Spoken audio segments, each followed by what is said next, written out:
नमस्कार दोस्तों, स्वागत है आप सभी का आज के इस वीडियो में। आज के इस वीडियो में हम चर्चा करेंगे महत्वपूर्ण टॉपिक के बारे में। देखिए, आज का जो टॉपिक है हमारा है टाइम मैनेजमेंट के ऊपर, कि हमें किस तरीके से जो है टाइम मैनेजमेंट करनी चाहिए। इफेक्टिव टाइम मैनेजमेंट, हम कैसे जो है अपने समय का प्रबंधन करें, जिससे कि हम कोई भी गोल जो अचीव करना चाहते हैं, कोई भी काम जिसको हम पूरा करना चाहते हैं उसको समय पर कर सकें। समय प्रबंधन, देखिए समय प्रबंधन जो हमारी डेली लाइफ में, कि हम कहीं लाइफ में बहुत इंपॉर्टेंट पार्ट रखता है, बहुत इंपॉर्टेंट पार्ट रखते हैं, चाहे वो लाइफ के किसी भी स्टेज पे हो, किसी भी केस में हो। तो समय प्रबंधन जो हमारे लिए मोस्ट इम्पॉर्टेंट थिंग है, जिसे हमें समय समय पर करते रहना चाहिए। ठीक है, अगर हम नहीं करेंगे तो अपने टास्क को हम पूरा नहीं कर पाएंगे, हमारे जो गोल्स हैं उन तक हम पहुँच नहीं पाएंगे। तो चलिए शुरू करते हैं आज का वीडियो और जानते हैं कि कैसे हम अपने समय का सदुपयोग, यानी कि समय का सही ढंग से प्रबंधन कर सकते हैं। तो चलिए शुरू करते हैं आज का वीडियो। देखिए, आज के इस वीडियो में, यानी कि आज का जो टॉपिक टाइम मैनेजमेंट, इसमें हम कुछ टेक्निक्स के बारे में जानेंगे कि समय का प्रबंधन कैसे करें। ठीक है, तो जो सबसे पहला हमारा जो टेक्निक है, टेक्निक नंबर वन है प्रायोरिटाइज टास्क। यानी कि सबसे पहले आपको डिसाइड ये करना है, फॉर एग्जांपल मैं लेता हूँ, अगर आपको पूरे डे प्लान करना है अपना कि दिन भर में मुझे क्या करना है, तो सबसे पहले आपको प्लान ये करना पड़ेगा, अपने टास्क को प्रायोरिटी देनी पड़ेगी। तो कौन सा काम मुझे पहले करना है, कौन सा काम मेरे लिए इंपॉर्टेंट है और कौन सा काम मेरे लिए अर्जेंट है। तो यहाँ पर एक टेक्निक यूज़ होती है, आइजनहोवर मैट्रिक्स टेक्निक, यानी कि आइजनहोवर की मैट्रिक्स टेक्निक है, जिसका मैं यहाँ पर यूज़ कर रही हूँ। तो हम टाइम मैनेजमेंट को 4 पार्ट में यहाँ पर डिवाइड करते हैं। यानी कि जो मैट्रिक्स, आइजनहोवर मैट्रिक्स के बारे में मैंने बताया आपको, इसमें क्या है, इसमें हमें इसको हम 4 पार्ट्स में डिवाइड करते हैं मैट्रिक्स को। सबसे पहला है इसमें urgent but not important. Second है इम्पोर्टेंट बट नॉट अर्जेंट, यानी कि कुछ टास्क जो इम्पोर्टेंट हों पर अर्जेंट नहीं है। कुछ ऐसे टास्क होते हैं जो अर्जेंट भी होते हैं और इम्पोर्टेंट भी होते हैं, अर्जेंट एंड इम्पोर्टेंट दोनों होते हैं। और चौथा जो टास्क है, चौथा इसमें हमको, ठीक है, कुछ टास्क ऐसे होते हैं जो अर्जेंट और इम्पोर्टेंट भी है। चौथा पार्ट, चौथा इसका है नॉट अर्जेंट और नाइदर इम्पोर्टेंट। ठीक है, तो ये 4 पार्ट में हम इसको डिवाइड करते हैं। तो चलिए जाने पर एग्जाम्पल आपको, जैसे कि अब मैं बात करूँ, हम जो सबसे ज़्यादा टाइम अपना जो यूज़ करते हैं वो कौन से, इस मैट्रिक्स में कौन से पार्ट पे हम सबसे ज़्यादा टाइम अपना डिवोट करते हैं, वो है आपका, हम कौन से पार्ट पे सबसे ज़्यादा टाइम अपना डिवोट करते हैं, वो है नॉट अर्जेंट और नाइदर इम्पोर्टेंट वाले पार्ट पर हम सबसे ज़्यादा अपना टाइम वेस्ट करते हैं। इसमें आप क्या करते हैं, सोशल मीडिया का यूज़ करते हैं।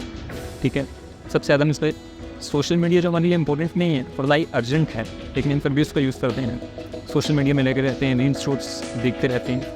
ठीक है, तो आपको इन टेक्निक का यूज़ करना है अगर आप अपने समय का सही ढंग से प्रबंधन करना चाहते हैं। टेक्निक नंबर शेड्यूल, आपको डेली शेड्यूल क्रिएट करना है। अब हाउ टू, आपको क्रिएट अ डेली शेड्यूल, आपको अपना डेली शेड्यूल क्रिएट करना है। अब आप कैसे करेंगे डेली शेड्यूल को क्रिएट, तो आपको कुछ अपने स्पेसिफिक टास्कों को सेट करना होगा। अब वो कैसे करेंगे, फॉर एग्जांपल आप सुबह मॉर्निंग में उठे, तो मॉर्निंग में उठने के बाद आपको सबसे पहले काम क्या करना है। फॉर एग्जांपल आप मॉर्निंग में उठे, मॉर्निंग में उठने के बाद आपने एक गिलास पानी पिया, पानी पीने के बाद आपने एक्सरसाइज करी, 15 मिनट करिए, 20 मिनट अकॉर्डिंग आप अपने हिसाब से कर सकते हैं। उसके बाद एक्सरसाइज करने के बाद आपने मेडिटेशन किया, मेडिटेशन का तो लगभग इसमें 45 मिनट्स का समय लगा, तो आपने पहले से इसको डिसाइड कर रखा है। उसके बाद आपने कुछ रीडिंग करी, कुछ बुक्स रीड करी। ठीक है, और बुक्स रीड करिए, फिर चाहे आपने कुछ गेम खेला, चाहे आप वो टेनिस खेल सकते हैं, चाहे क्रिकेट खेल सकते हैं, कुछ भी जो है आपको अच्छा लगता हो, हॉबी का जो पार्ट है वो आप गेम खेल सकते हैं। उसके बाद आपने कुछ मोटिवेशनल से कुछ ऐसे लिसनिंग करी, जिससे कि जो आप अपने नॉलेज को गेन कर पाएँ, एड ऑन वैल्यू एडिशन का काम करी। ये थी टेक्निक नंबर 2। अब चलते हैं टेक्निक नंबर 3 की, यूज़ अ प्लानर और कैलेंडर। डिजिटल कैलेंडर का भी आप यूज़ कर सकते हैं। अब मैंने टेक्निक नंबर 3, अब जब आप इतने सारे टास्क करेंगे तो कहीं ना कहीं तो आपको उसको मैनेज करके रखना पड़ेगा। इतने सारे टास्क को आप याद कैसे रखेंगे, तो इसके लिए आपको प्लानर की ज़रूरत पड़ेगी, ताकि आप उसको लिख करके आपको याद रहे कि हाँ ये वाला टास्क मेरे को इस टाइम पर करना है, ताकि आप अपने टास्क से बिल्कुल भी डिस्ट्रैक्ट ना हो। समझ में आ रही होगी आपको बात। तो आप यहाँ पर डिजिटल कैलेंडर का भी यूज़ कर सकते हैं। नहीं तो मैं कहूँगा आपको जो सबसे ज़्यादा इंपॉर्टेंट है, हम डिजिटल कैलेंडर का यूज़ करिए, लेकिन आप अपने नोटबुक में एक चार्ट बना लीजिए। उसको अगर आप पेन के थ्रू करते हैं, एक नोटबुक पर बना करके आप उसको करते हैं, फिजिकली खुद करते हैं, तो वो ज़्यादा आपके लिए अच्छा रहेगा। उससे आपको याद भी रहेगा और आप मज़ा भी आएगा उसको पढ़ने में। उसमें हमको अगर नोट डाउन कर लेना है कि इंपॉर्टेंट इवेंट्स कौन से हैं, ठीक है, डेडलाइंस, मेरे एग्ज़ाम की डेडलाइंस कब है, एग्ज़ाम्स कब होने जा रहे हैं, मेरे यूनिट टेस्ट कब हैं, क्लासेस में डिस्कशंस कब हैं, ठीक है, जो फंक्शंस हैं वो कब हैं, तो आप उस सबको जो है नोट कर सकते हैं। ठीक है, ये काफ़ी हेल्पफुल टेक्निक है, अक्सर लोग इसका यूज़ नहीं करते हैं, जो आपको करना है। फोर्थ है सेट रियलिस्टिक गोल। देखिए, जब भी आप गोल सेट करें तो वास्तविक गोल सेट करें, ठीक है, ऐसे गोल सेट ना करें जो अचीव ही ना हो सके। रियलिस्टिक गोल को हमेशा सेट करें, ठीक है। अब मैं एग्जांपल देता हूँ, आप कैसे करेंगे उस एग्जांपल। इंस्टेड एमिंग, यानी कि बजाय इसके कि आपने ये डिसाइड कर लिया, यानी कि आपने ये गोल डिसाइड कर लिया कि आज मेरे को पूरे दिन में आज मेरे को ये किताब कंप्लीट कर देंगे, तो ये रियलिस्टिक नहीं, अनरियलिस्टिक गोल है। एक दिन में किताब ख़त्म होने वाली नहीं है, तो आप ऐसे डिसाइड कर सकते हैं मेरे को इसका कुछ पेज या 2 पेज या 4 पेज मेरे को आधे घंटे 1 घंटे में मेरे को कंप्लीट कर दूँ, तो वो रियलिस्टिक गोल हो गया। आप समझ चुके होंगे मैं कैसे आपको बताने का प्रयास कर रहा हूँ, ठीक है। अब आपको समझ में आ गया होगा कि रियलिस्टिक गोल्स क्या होते हैं। जब आप टास्क मैनेजमेंट करेंगे तो ऑटोमेटिकली जो स्ट्रेस है उससे आप मुक्त हो जाएंगे, रिलैक्स मिलेगा आपको, रिलैक्सेशन की तरफ जाएंगे। अब टेक्निक नंबर 5 की तरफ चलते हैं। टेक्निक नंबर 5 के अवॉइड मल्टीटास्किंग। देखिए, मल्टीटास्किंग मत बनिए, एक समय पे 36 काम मत करिए कि एक तरफ से आप एक्चुअली में आजकल हम करने लगे हैं, जब से सोशल मीडिया आया है, एक तरफ हम फोन स्क्रॉल करते हैं तो दूसरी तरफ हम खाना खाते हैं। तो मल्टीटास्किंग मत बनिए स्टडी के समय। तो आपको कुछ भी जब पढ़ रहे हैं, खासकर उस समय, यानी कि एक तरफ तो आपका लेक्चर चल रहा है और एक तरफ आपकी गेम चल रही है, ऐसा बिल्कुल नहीं होना चाहिए। हाँ, एक चीज़ और, अब मैं इसको ऐसे देख लेते हैं, एग्जांपल देता हूँ। फॉर एग्जांपल, अब कोई आपने एक सब्जेक्ट बताया, उस सब्जेक्ट या आपने उठा करके आपने सोचा अब तो मेरे से ये हो नहीं रहा, आपने करके देखा। फॉर एग्जांपल, आपने इंग्लिश सब्जेक्ट बताया, उसमें आपने राइटिंग करनी थी, ये 2 पेज पैराग्राफ लिखने थे, आपने सोचा अब तो मेरे से नहीं हो पा रहा है, तो आपने तुरंत आप किस तरह मूव कर गए, मैथमेटिक्स पर मूव कर गए। तो ऐसा मत कीजिए, focus on 1 subject at a time. एक समय पर एक सब्जेक्ट पर फोकस करिए, जिससे कि आपकी जो है क्रिएटिविटी भी बढ़ेगी और आपका जो फोकस लेवल है वो तो इंक्रीज हो गई होगा। टेक्निक नंबर 6 की तरफ चलते हैं। Use brake wisely. देखिए, आपको ब्रेक का भी उतना ही यूज़ करना है जितना कि हम बाकी काम कर रहे हैं। देखिए, जब तक आप अपने स्टडीज़ में ब्रेक्स नहीं लेंगे तो आप ज़्यादा से ज़्यादा नॉलेज गेन नहीं कर पाएंगे। यहाँ पर एक टेक्निक आती है, पोमोडोरो टेक्निक।